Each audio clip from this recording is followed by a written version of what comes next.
ప్రైవేటీకరణ విధానాన్ని, కార్పొరేట్ విధానాన్ని అమలు చేసి తెలంగాణ రాష్ట్రానికి ఉన్నటువంటి ఒక ప్రధానమైనటువంటి ఆదాయ వనరు ప్రభుత్వ రంగ సంస్థగా ఉన్నటువంటి సింగరేణిని ప్రైవేటీకరించేటువంటి బీజేపీ చర్యలకి అడుగులకి మడుగులొత్తుతారా? దానికి వ్యతిరేకంగా నిలబడి తెలంగాణ ప్రాంతంలో ఉన్నటువంటి సింగరేణిని ప్రభుత్వ రంగంలో కాపాడుకునేదానికి ప్రజల తరపున నిలబడతారా తేల్చుకోవాల్సినటువంటి సమయం ఆసన్నమైందని సిపిఎం పార్టీ రాష్ట్ర ప్రభుత్వానికి సూటిగా అడుగుతూ ఉంది.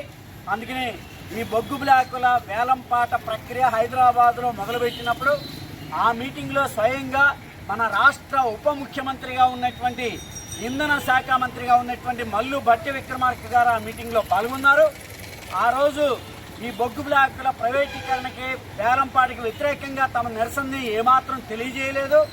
పైపెచ్చు వేలంపాట్లో పాల్గొని ముక్తాయింపుగా ఒకటి ఆరా మాటలు మాట్లాడారు తప్ప దీనికి వ్యతిరేకంగా కేంద్ర ప్రభుత్వాన్ని నిలదీయటం కానీ ఇది ప్రైవేటీకరించద్దు, వేలంపాట వేయొద్దు అని చెప్పినటువంటి మాట లేదు. అందుకని ఈరోజు సిపిఎం పార్టీ ఒక బాధ్యత కలిగినటువంటి ప్రజల తరపున నిలబడి పనిచేసేటువంటి పార్టీగా ఈ బొగ్గు వేలంపాటను నిరసిస్తూ కేంద్ర బొగ్గు గనుల శాఖ మంత్రిగా ఉన్నటువంటి కిషన్ రెడ్డి గారికి సంతకాలతో కూడినటువంటి వినతి పత్రాన్ని పంపించేదానికి ఈరోజు సిపిఎం పార్టీ కార్యక్రమాన్ని తెలంగాణ ప్రాంతం మొత్తంగా ఈ కార్యక్రమాన్ని తీసుకోవడం జరిగింది. కేంద్ర ప్రభుత్వం తెలంగాణకి 2 మంత్రి పదవులు ఇచ్చారు. ఒకటి బండి సంజయ్కి కేంద్ర హోంశాఖ సహాయ మంత్రిగా ఇస్తే బొగ్గు గనుల శాఖ మంత్రిగా కిషన్ రెడ్డి గారికి ఇచ్చారు. కాబట్టి కిషన్ రెడ్డి గారికి ఈ శాఖ కేటాయిస్తే తెలంగాణకి ఒక బ్రహ్మాండమైనటువంటి భవిష్యత్తు ఉంటుందని చెప్పేసి అందరూ ఆశించారు. అక్కడ ప్రమాణ స్వీకారం చేశాడు. ఢిల్లీ నుంచి ఫ్లైట్లో హైదరాబాద్ శంషాబాద్లో దిగాడు. అక్కడి నుంచి నేరుగా ఈ మీటింగ్లోకి వచ్చి వేలంపాట ప్రక్రియను ప్రారంభించాడు. అంటే బీజేపీ ఉద్దేశపూర్వకంగా మొత్తం బొగ్గు రంగాన్ని అదానీకి అప్పజెప్పేదానికోసం తీసుకునేటువంటి చర్యలు స్పష్టంగా కనబడుతున్నాయి. ఈ చర్యలకు వ్యతిరేకంగా రాబోయే కాలంలో సిపిఎం చేసే పోరాటాల్లో ప్రజలు పెద్ద ఎత్తున పాల్గొనాలని చెప్పేసి మీ అందరికీ విజ్ఞప్తి చేస్తూ ఈ సంతకాల కార్యక్రమంలో ప్రతి ఒక్కరూ ఇదొక ముఖ్యమైనటువంటి ఉద్యమం, పోరాటం. దీంట్లో భాగస్వామ్య మీ సంతకాల్ని చేయవలసిందిగా సిపిఎం పార్టీ భద్రాద్రి కొత్తగూడెం జిల్లా కమిటీ నుంచి విజ్ఞప్తి చేస్తూ ఉన్నాం.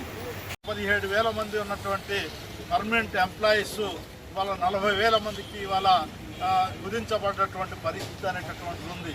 ఒకవైపు ఉద్యోగాలనే కుదించినటువంటి స్థానంలో మరొక వైపు యంత్రాల యొక్క ప్రవేశంతో ఇవాళ ఉత్పత్తి అనేటటువంటిది పెద్ద ఎత్తున పెరిగిపోయింది.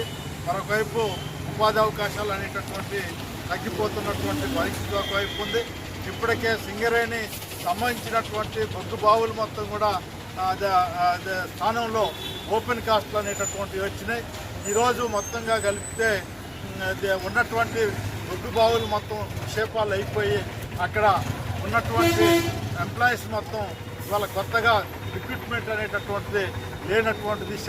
మరో 10-12 సంవత్సరాల్లో మొత్తం బావులు మొత్తం కూడా మూతపడేటటువంటి ప్రమాదం ఉన్నటువంటి నేపథ్యంలో సింగరేణి అన్వేషణ చేసినటువంటి బొగ్గు నిక్షేపాలని వాళ్ళ ప్రైవేటు వ్యక్తులకి దారాదత్తం చేసేటటువంటి పరిస్థితి వాళ్ళ కేంద్ర ప్రభుత్వం కూర్చుకోవటం అంటే అత్యంతమైనటువంటి దారుణమైనటువంటి అంశం.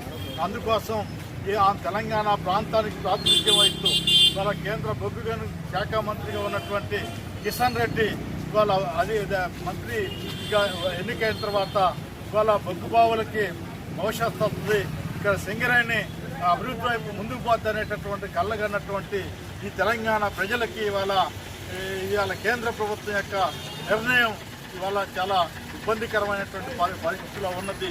అందుకోసం ఇవాళ కేంద్ర ప్రభుత్వం పైన ఒత్తిడి పెంచడం కోసం ఇవాళ మొత్తం సింగరేణి సంబంధించినటువంటి ఉద్యోగాలు అట్లాగే కార్మికులే కాకుండా మొత్తం ప్రజలు ఈ ప్రాంతం ఇవాళ భద్రాద్రి కొత్తగూడెం జిల్లా సింగరేణికి అవినాభావ సంబంధం ఉన్నది. సింగరేణి అభివృద్ధితో పాటు ఈ జిల్లా అభివృద్ధి అనేటటువంటిది ఉన్నది. ఇవాళ ఇల్లెందు కానీ కొత్తగూడెం కానీ మనుగూరు కానీ ఇవాళ పట్టణాలుగా విరజిల్లుతున్నాయంటే ఇవాళ సింగరేణి బొగ్గుబావులు ఉండబట్టి దాన్ని ఆసరా చేసుకుని వాళ్ళ అనేక మంది వాళ్ళ ఇతర వృత్తులు లేకపోతే సంబంధించినటువంటి అభివృద్ధి అనేటటువంటిది ఇవాళ పెరిగినటువంటి ఉంది. ఇవాళ ప్రభుత్వ రంగంలో